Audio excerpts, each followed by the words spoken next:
in a spirit of partnership, and then they can see some of the skills, some of the ideas, some of the inspiration, and bring some of that together.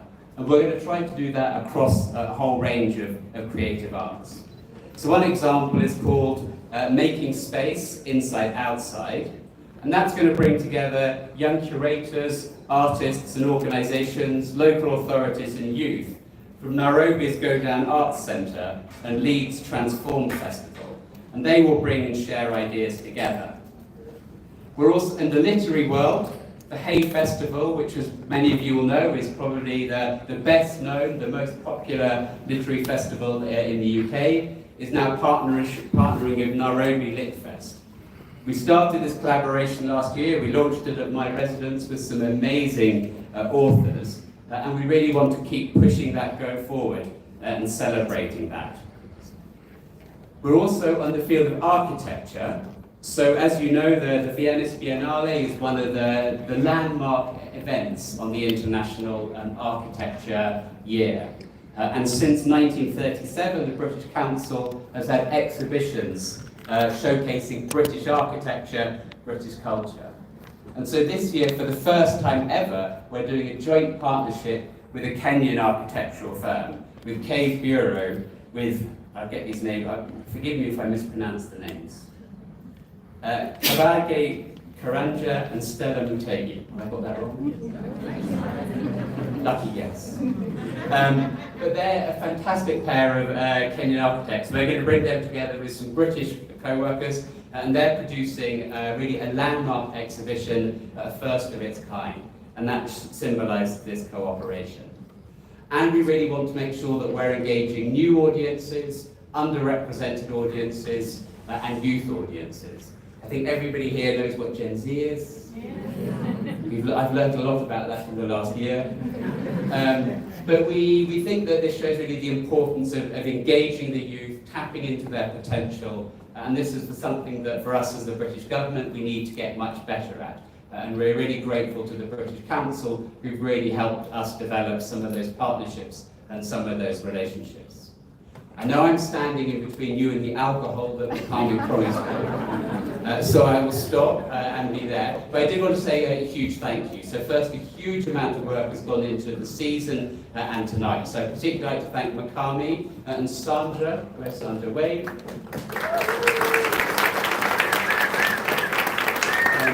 Who are not only the two best people working for the British government, I have to say, but have worked really, put a huge amount of work into tonight and into the season, and we wish them the greatest success for that season. And I'd also like to thank all our Kenyan partners in the government, but also artists, the creative sectors, who are partnering with us to make what we hope will be a really memorable 6-month season. Thank you all very much.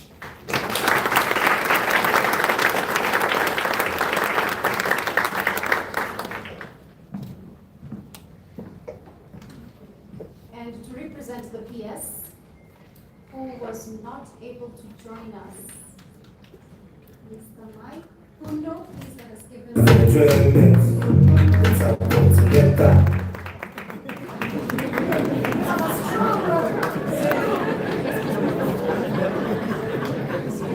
Welcome, sir. But apart from the welcome being strong, I think it's a message that there are better things to happen. Ladies and gentlemen, I want to thank you all for coming, and I want to read the speech of the PS as given to me. And part of this tradition was learned from Britain, but we have also Kenyanized it. And so I will try to follow protocol. Your Excellency, Neil Wigan, the High Commissioner of the United Kingdom in Kenya, Ms. Lucy Pearson, Regional Director for Sub-Saharan Africa in the British Council, Mr. Tom Potter, Country Director, Kenya, British Council in Kenya, Ms. Mukami Owino, Deputy Country Director, British Council, Ms. Sandra Chege, Director of UK-Kenya Season 2025, Ms. Frida Abbas, CEO of the British Chamber of Commerce, CEOs of corporate organizations such as ABSA, Stanchart, SafariLink, among others, distinguished representatives of Kenyan government and the British High Commission, esteemed partners from cultural organizations, artists and creatives, ladies and gentlemen. Yeah, that was a long one. It is a great honor for me to share in this momentous occasion as we officially launch the UK Kenya Season 2025, an initiative that speaks to the power of culture, cultural diplomacy, creativity, and collaborations in deepening the bonds between Kenya and the United Kingdom. Let me begin by extending our deepest appreciation to the British Council for its continued commitment in promoting rich and meaningful engagements between Kenya and the United Kingdom. The State Department for Culture, Arts and Heritage acknowledges the critical role that such partnerships play in nurturing the growth of the creative economy, advancing mutual understanding, and offering a platform for Kenyan artists to thrive beyond borders. The initiative we are launching tonight is a strategic commitment to elevating cultural expressions as a key driver of development, inclusion, and innovation. It arrives at a time when Kenya is firmly anchoring its arts and culture agenda within national development frameworks. We recognize the arts as a repository of our heritage and identity, as a viable economic sector capable of creating jobs, transforming lives, and contributing meaningfully to the GDP. Indeed, under the bottom-up economic transformation agenda, the fifth pillar highlights the importance of transforming the creative sector into a sustainable industry that supports decent and dignified livelihoods. The UK Kenya Season 2025 aligns closely to this vision and gives life to our policy aspirations by celebrating artistic excellence and driving growth within the cultural and creative industries. Cultural cooperation between Kenya and the United Kingdom serves as a bridge between our people, institutions, and our histories. It allows for the exchange of ideas, the co-creation of knowledge, and the strengthening of our mutual understanding. Through collaborations in the arts, we showcase our unique cultural identities and foster innovation, tolerance, and peace, values that are critical in today's interconnected world. I would like to urge us to take advantage of this season to formally negotiate and sign an MOU on cultural cooperation to formalize these engagements. For both our creative sectors within the two countries, this partnership opens pathways for market expansion, capacity building, and shared learning. It will empower artists and creative entrepreneurs to access new audiences and opportunities while positioning culture as a vital instrument of international diplomacy. As we navigate global challenges and seek inclusive growth, cultural cooperation remains a powerful tool to shape narratives, build empathy, and promote sustainable development across borders. The State Department for Culture, the Arts and Heritage is pleased to be a key partner in this journey. This is not our first collaboration with the British Council. Recently, we worked together through the Kenya Cultural Center to develop the first poetry theatre artist training curriculum in Kenya. The curriculum was an outcome of the Poetry Theatre Development Project aimed at building the capacity of spoken word artists in Kenya and advancing the professionalism of poetry. This collaboration was made possible through the Ignite Culture Fund.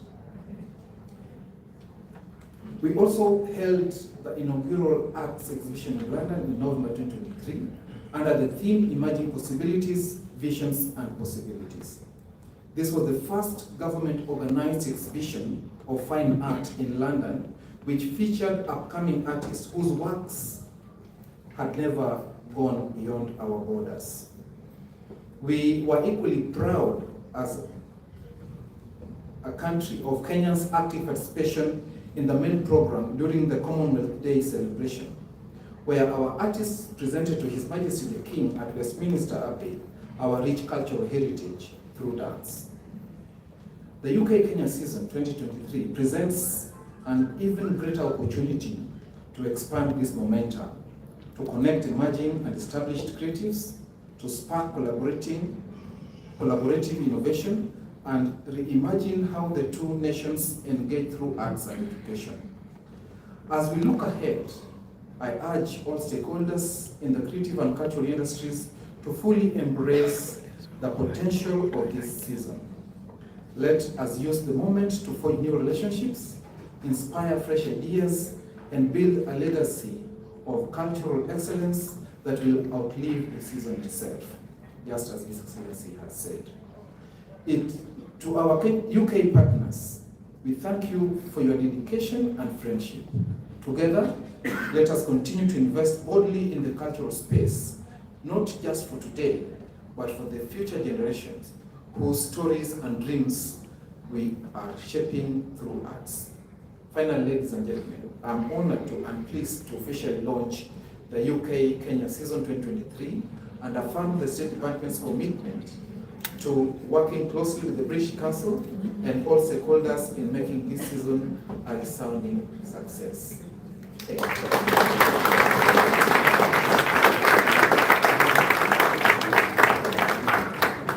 Asante sana.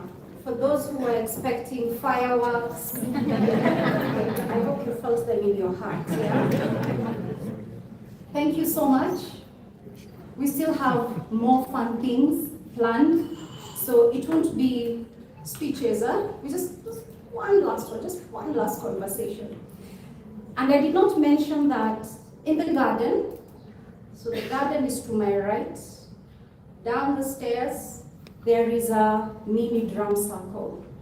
Find out if you have got skills. You may have talents you have not yet identified. And there is more sitting there. So not now, wait. There will be time for you to go. You had our regional director, Lucy Pearson, mentioned.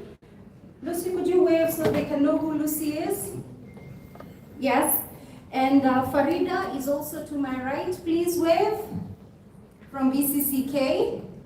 Please make sure you have conversations with these amazing people. British Chamber of Council of Commerce Kenya. I was about to say British Council. So this is what I was holding. Thank you. Thank you. DJ. Minister of Enjoyment.